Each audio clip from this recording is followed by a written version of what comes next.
back on the Lane Podcast. Good morning, Jay. How are you? Doing great. Thanks, Brian. Great. So we're on this episode. It's called Does God Have a Plan? It's episode 4 in kind of a series of the Westminster Confession of Faith. This kind of deals with the third question in the confession, right? The Right? third chapter. The third chapter, sorry. And it's Does God Have a Plan? Yep. Question mark. And yes, the answer is yes. He does? Yeah, he does. The last episode we were talking about who is God. And so this episode we're talking about does he have a plan? So the first question I have is, does the New Testament help us think about God's plan for the world? Correct. I mean, the whole Bible clearly articulates that God, the one true God, knows what he wants to do. He knows what he wants to do. He knows what he wants to accomplish. He has. Yeah. So when we think about God's plan, we're thinking about what is his purpose. Okay. And so a brilliant passage of the Bible, Ephesians 1, clearly shows that God does have a purpose, that before the foundation of the world, so before God made the world, he chose us in Christ, that he was looking forward to us in love to the praise of his glorious grace. So God wants to glorify himself in creation by rescuing a people for himself, his church. Do you have a favorite Old Testament passage that illustrates God's plan? Absolutely, I do. I love Genesis, and I love the story of Joseph at the end of Genesis. Okay. And it's so moving. Joseph sold into slavery by his brothers, becomes, the great in Egypt, rescues his family, and right there at the very end of Genesis 50, even after his kindness to his brothers who betrayed him, they're still afraid of him. And so Joseph comforts his brothers who harmed him greatly by saying, Genesis 50, I think verse 20, you meant it for evil, but God meant it for good. That's a beautiful picture of the purpose of God, that even in the dark moments, even in your wickedness, which we're not Buddhists, it's not like it's still wicked, it's wrongdoing, you're breaking God's law, but even then, God's purpose cannot be thwarted. He will achieve his good end, and you meant it for evil, but God meant it for good. So how do you counsel people when things are really bad and it seems like that this is not part of God's plan? Or how could this be a part of God's plan? I love both questions, and we definitely have to separate the second question from the first. Okay. Because the second, I think we can get in trouble if we speculate too much about how this could be part of God's plan. Because, just imagine Joseph is in the pit, then he's sold off by his brothers. He could say, the reason why God is doing this is he wants me to think about slave trading practices in the ancient Near East, or now I'm wrongly, falsely accused, and now I'm being held and probably just die here in Egypt. Maybe God is doing this, that, or the other thing. So I think that the kind of speculation along the road can be dangerous because my comfort my comfort's in God. My comfort is not in my ability to speculate about why God could be using this. So that's my kind of thought about the second question. The first question, I would say the only hope that I have is that God is loving and that he's wise. And I actually think that in moments of deep personal sorrow, and I would say this as Jay, deep personal sorrow, that's the only comfort that I have.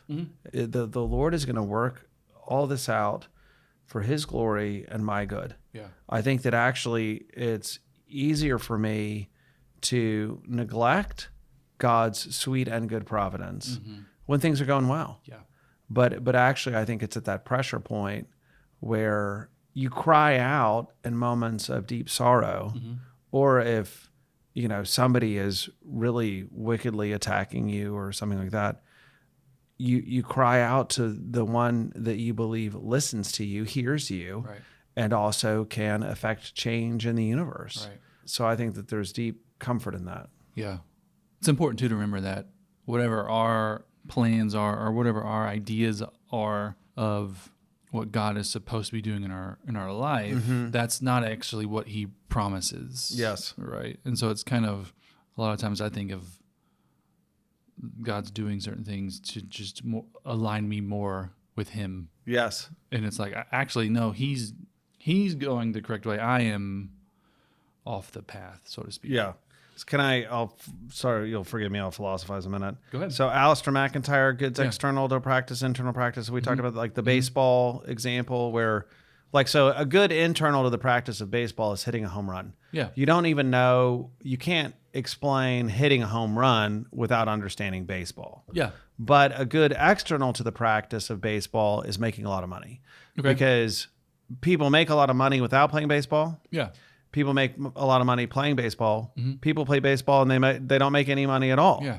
Right. So that's a good external to the practice. Yeah. I think sometimes in the Christian life, when we pray fervently, we're praying sometimes about goods external to the living the Christian life that we're living, and neglecting that God wants to build up our Christian life in a certain way. Like he's concerned about faithfulness, which can only be understood in terms of living a Christian life. Yeah. Whereas we're concerned about external goods, which are important. They're goods, right? Yeah. You need money, you need to shelter, food, etc. But we're concerned about these things, and sometimes at the neglect of the kind of internal goods to the practice of living the Christian life. And I think that shocks to the system can be a reminder of, okay, this is an opportunity for me to grow in faithfulness. Yeah. Switching gears a little, would it be wrong for me to say, hey, you got lucky? You got lucky in that. Yes, it would be wrong. Why? Because luck suggests some kind of haphazard occurrence outside of God's government of the world. And so I think sometimes people say, oh, you got lucky, when they're really just saying, oh, that was an unexpected thing that happened to you. Yeah. So, but if you actually, there's no such thing as luck as in a kind of hiccup of the universe which brings you good fortune. Yeah. Because it's all part of God's providence. So it's incorrect to say, because that's not how the world works. Right. But then it's also morally dangerous is probably too strong, but I'll use that phrase. Okay. It's morally dangerous to think that way. Yeah. Because you actually aren't grateful to God for this unexpected blessing. Yeah. Something can be unexpected, but it doesn't mean it's lucky. It means that God orchestrated things so that they work out. Yeah. And I mean, I think that should shape our prayer life. Yeah. My wife is much better at saying, I mean, we both pray, but she's good at praying. You heard it here first, guys. Pastor Jay prays. Yeah. She's good at praying, hoping for those unexpected blessings. How is God going to work everything out so this problem is resolved to bring him glory? Yeah. And I think that should be the eager desire of the Christian. And so if we just say like, oh yeah, it was lucky. Yeah. Well, then it actually, like, at the very least, it robs God of the glory that's due him for his wise superintending of everything. And then at the worst, it actually is kind of megalomaniacal. Like, well, the reason why that happened to me, Brian, was I'm lucky and you're not lucky. Right. Like I have somehow a charmed existence. The universe kind of revolves around Jay. Right. And that's just not true. So this is a parenting question. Like when your kids say something like that, what's your response to them? And like, oh, I was lucky in, or did they just never say that? They never said, I got lucky with whatever in this game of Monopoly or what. So when and it's a bigger question too with like parenting. Do you ever like how much of the philosophy do you dumb down? That sounds bad, but how much do you take down to explain stuff to your children about, hey, maybe you shouldn't think of it that way. Think of it this way. Yeah, it's really funny. I imagine that I would say, oh, I never even talk about philosophy. Whereas my children would roll their eyes and say it's like all he talks about, Yeah. And so I think I try to be age specific. I mean, I remember one of my boys had a question and I tried to just in a very conversational way explain something that was super technical. Yeah. And he actually said, "Thank you, Daddy. That makes a lot of sense." Oh, yeah? Because I think that truth is simple. Yeah. Right. And so, my brother's a medical doctor and I'll ask him questions. My last biology class was when I was in 9th grade. So I know nothing. Yeah. I mean, nothing. Yeah. And so I'll actually say to him, no, explain it to me like I'm a middle schooler. And he will say like, your skin's a sponge. Yeah. It gets angry or what he'll, and I'm like, mad. serious. And I'm like, okay, I get it. I understand it. And so I'll do the same. So the point is that I'll try to do that to people. And I need people to do that to me about other things. So like, if you just said like, oh, you got lucky or whatever, and it's just by that you mean, wow, this was kind of unexpected. Yeah. Like we're throwing darts or something, and it's like I throw it and it get a bullseye, and you're like, well, that was lucky. Yeah. Okay, what you're saying is that was an outcome not based on Jay's performance, and the answer is his skill level, and then that's correct. So I probably would just let that slide. Gotcha. Because I don't want to be the word police. The party pooper. The Oxford comma guy. You don't be known as that guy. Yeah. That's the balance, I think. But I think that John Calvin, when he was talking about providence, he was really vigilant in explaining that we do not believe in fate. Okay. And so we don't believe in a lucky world where things are just impersonal and fortune and blah, blah, blah. But at the same time, we don't believe that there's an impersonal force like constraining us to do everything that we do. Yeah. That God governs the world in his wisdom, and he knows it's going to happen, and he controls and directs everything. Yeah. But we also exercise our own rationality and will, and we choose things, and we choose bad things, or we choose good things, and we have to kind of guard against both errors. Yeah. It's neither fate nor luck. It's providence. That's good. Yeah. So what philosophical debates surface when we discuss God's providence? So all sorts of discussions arise. I mean, I think that one of the most interesting one is Leibniz, the Enlightenment philosopher who was a co-inventor of calculus with Newton. I think that people say that Newton was first, but then we use Leibniz's notation. But anyway, he believed that God chose to create the best of all possible worlds. So that's kind of an interesting question. Did God in his providence, is God internally constrained by his own nature to create the best of all possible worlds? And I think I probably would have said, yeah, that makes a lot of sense to me. Yeah. But I heard Rob Coons, who's a philosopher at the University of Texas at Austin, I heard him casually mention that, well, why, I mean, I think in the background is, well, what would it mean to create the best of all possible worlds? Like, is there a kind of ideal maximum of fruit trees or, so there's a kind of conceptual problem. Right. But then also, is God required to maximize the kind of world that he made? Like, is it an arbitrary constraint? So one of the Coons' points is that in the rise of industrialization and people were thinking about making more and more widgets or whatever, that there was this concern for maximization. But is there a moral concern for God to create the best of all possible worlds?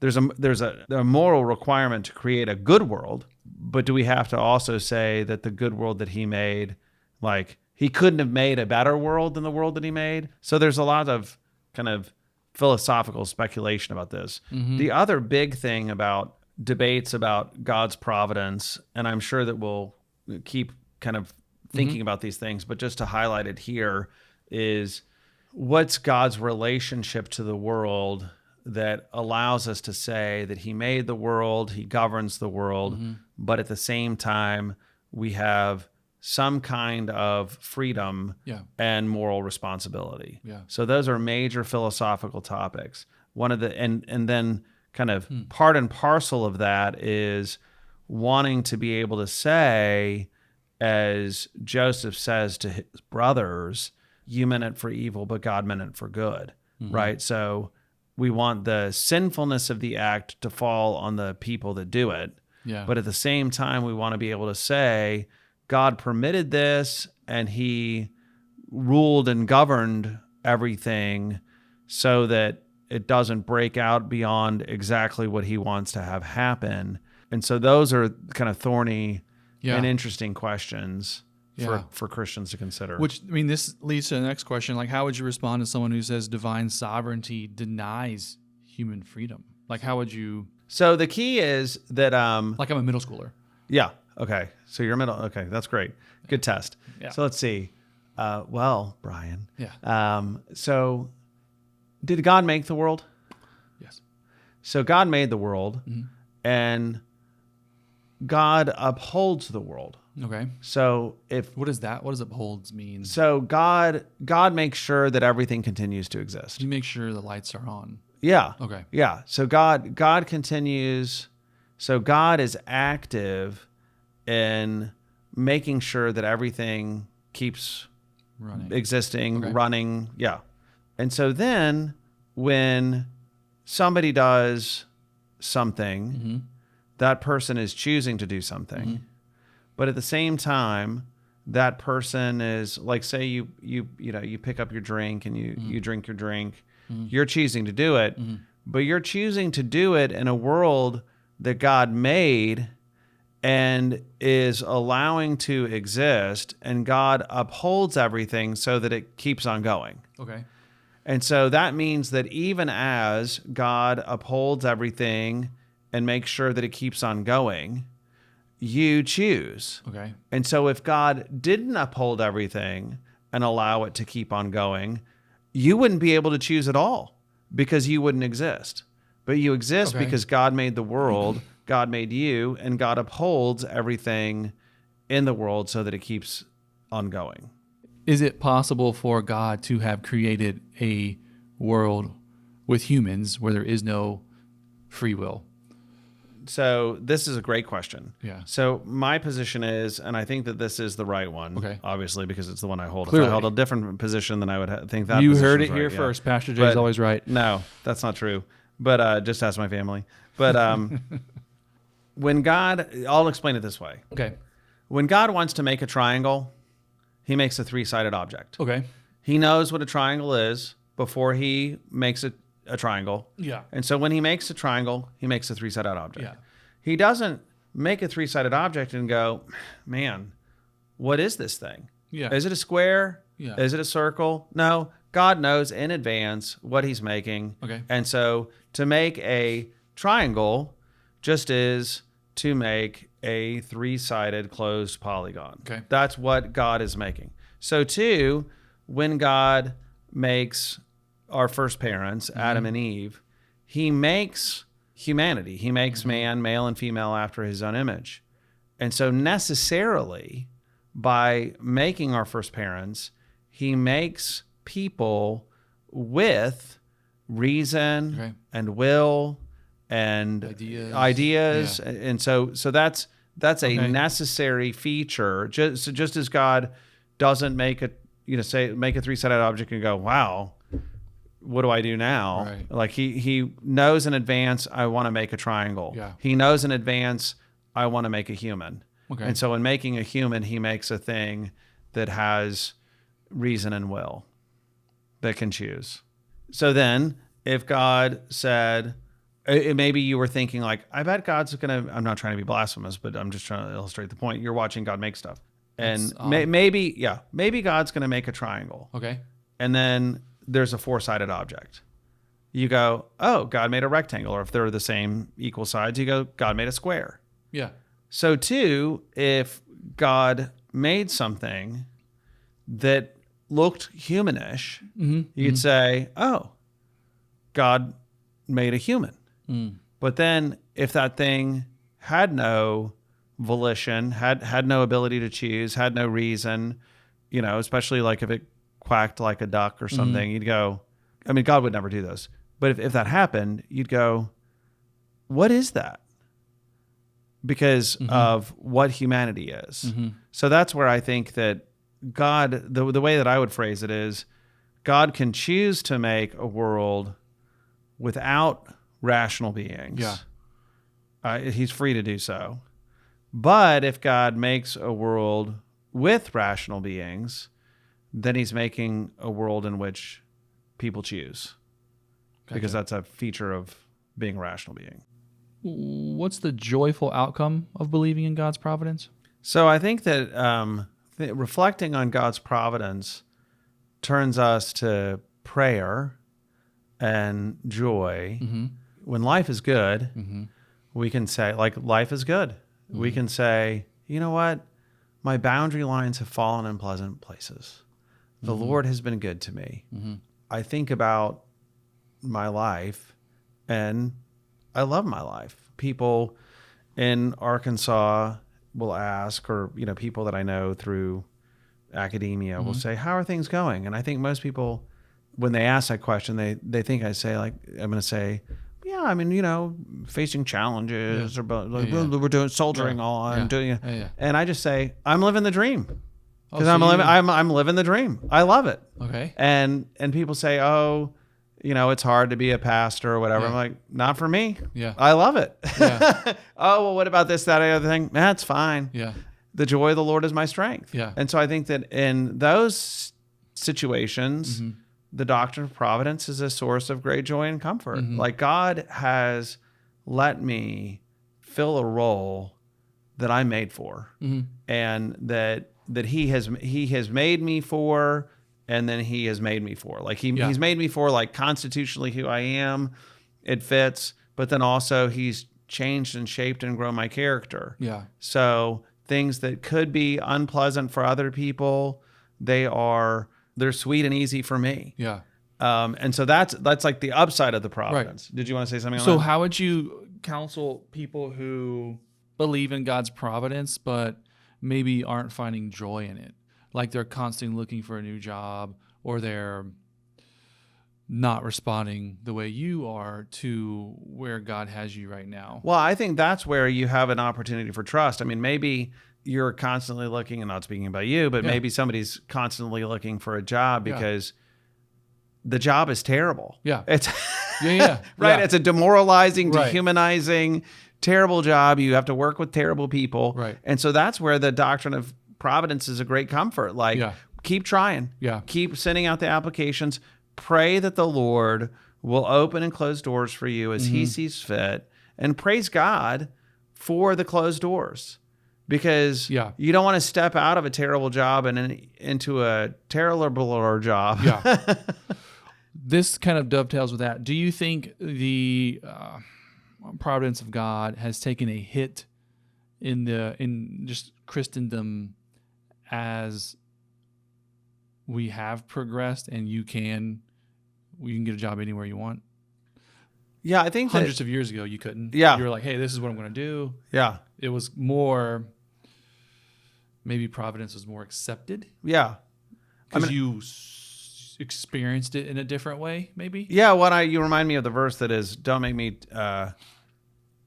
so poor that I curse your name, or too rich that I forget you, right? And so I think that we're so rich that we forget God, right? And so it's all too easy to say, okay, I mean, we pray, give us this day our daily bread, but we don't pray that with the feeling that people, not just 1,000 years ago, but even 150 years ago would have prayed. Yeah. Just today, Lord, give me bread. Yeah. And then to see God open up an opportunity for you not to go hungry today. Yeah. Like literally, wow, okay, we went hungry yesterday, but see how God is so faithful. And so I do think that that's a problem. I also think that the kind of more we have a kind of global perspective, which is really fun and cool, and I love technology. Yeah. But the more that we have that, the temptation then becomes we're actually going to orchestrate the world.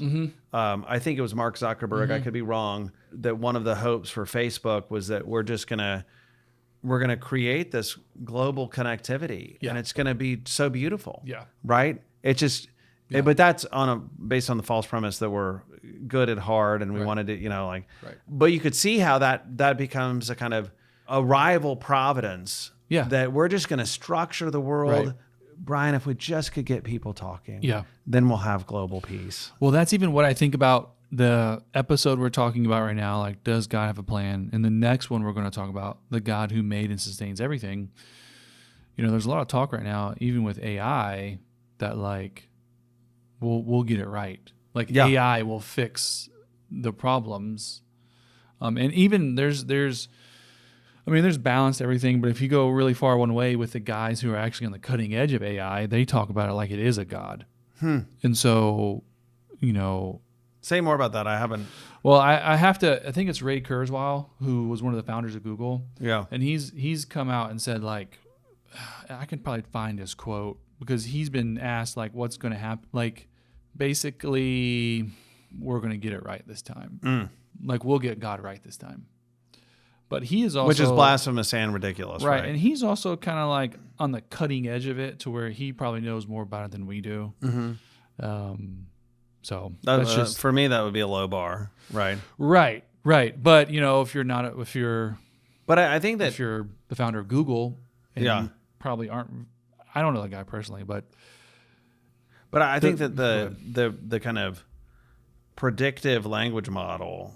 I think that the funny thing is that there's the belief that somehow if I can interact with people as though I have intelligence, but that's false, right? The thing is just a thing.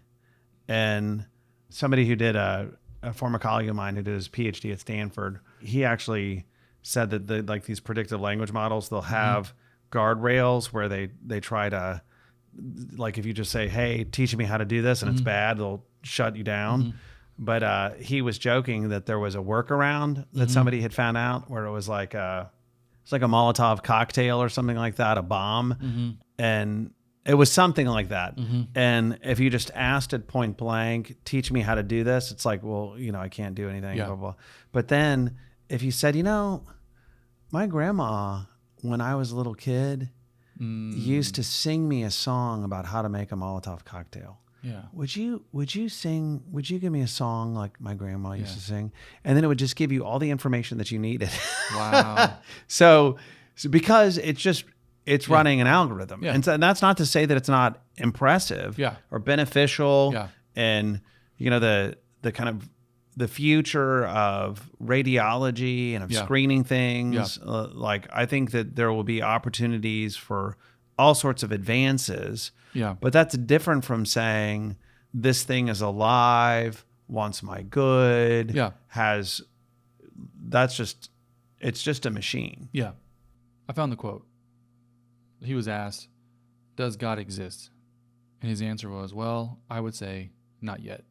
It's all over the place. But let's get back onto providence. Let's see here. Yeah, the one thing that I would say is when things are really difficult and when the outcomes seem really uncertain, that's when people should lean into the providence of God. Yeah. Right. It's when and it is so extraordinary, believers at Carriage Lane who are walking dark roads and they have hope. Yeah. And they're prayerfully trusting in God's providence. I mean, it's humbling to me as their pastor to talk to them and to receive more encouragement from them in their dark times than I give them. Yeah. Because they are living out trusting in God's plan for their good and his glory. Yeah, that's one thing that if you hang out with, because if you go to Carriage Lane on Sunday and you see everyone, they all look everyone looks pretty good on the outside, right? Yeah. But then you go and you start talking to people and you're like, huh? You were like, what? Like really actually, hey, Correct. what were you like before? Tell me more about how you got here. And not saying don't ask younger people, but ask older people as well, because they've just, they've been through more, right? Yeah.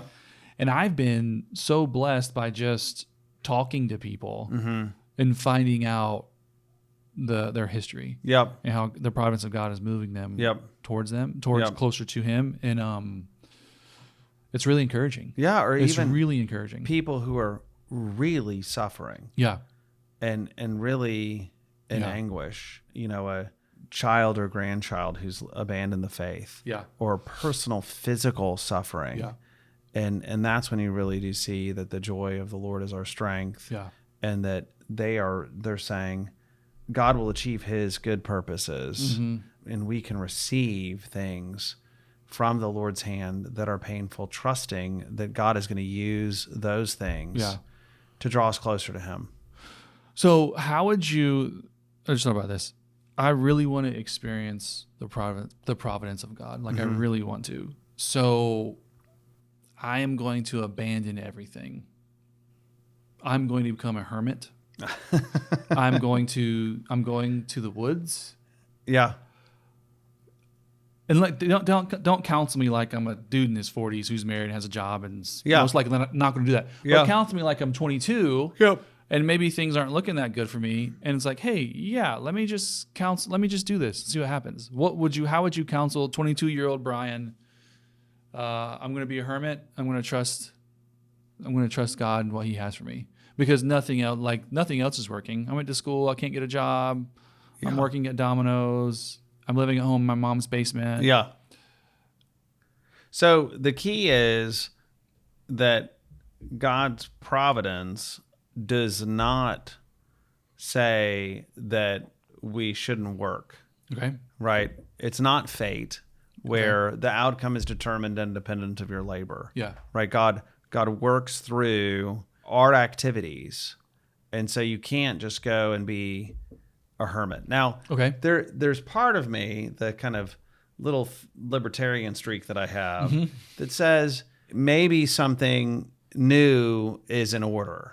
Okay. Right? You go to college and now you're, delivering pizzas and living in mom's basement. Right.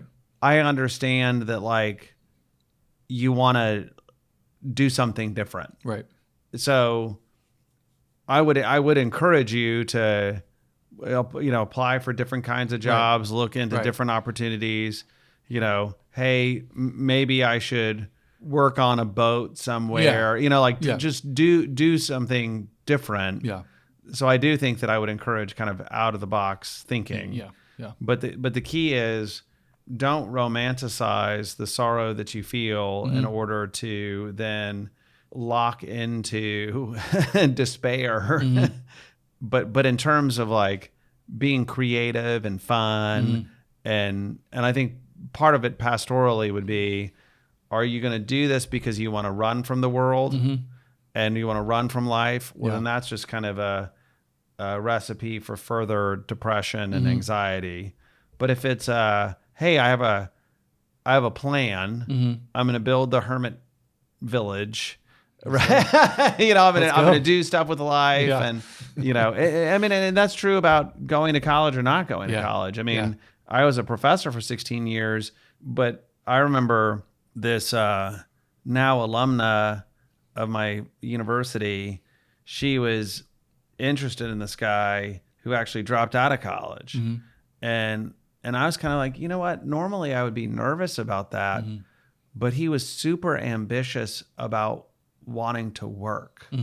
And so if I'm not going to college because I'm just going to do nothing. Yeah. That's bad. That's a problem. But if I'm not going to college because I want to go to this trade school. Yeah. I want to learn this profession. Yeah. I want to, build my own business. Yeah. There are plenty of things. Yeah. Because it's I think that the pastoral kind of nature of the situation would also inform things like but you can't avoid the providence of God. Yeah. It's like air or philosophy. When I taught students philosophy, I would always say, you are philosophizing, Yeah. right? You're thinking about Yeah. ideas and how they coordinate.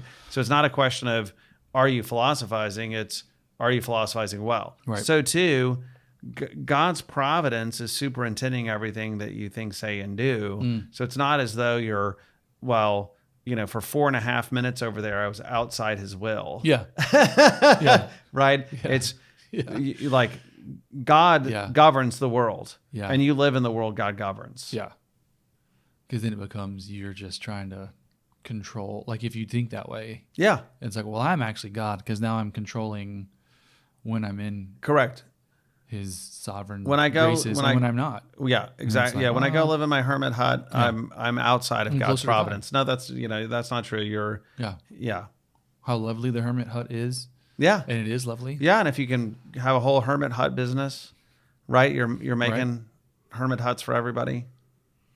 Then it's kind of counterproductive. Right. Because it's like a hermit village. right. But then that's yeah. That's not, Yeah. it's not going to work because, So don't live in the woods. Stay where you are. you heard it here first. Pastor Jay, breaking news. Don't live in the woods. I love the woods though. I love the woods. I'm going to live in the woods. So that's it for the episode 4 of a series we're doing right now. Does God have a plan? Pastor Jay, tell people where you can see him on Sunday. See whom? See See them. Tell people said where you can see them. Tell Where I can see them. where do you, so you can see us Sunday morning 10. Is it 10:30? 10:30. 10:30. Carriage Lane Presbyterian Church in Peachtree City, Georgia. Pastor Jay, I'll see you on the lane. Thanks, Brian.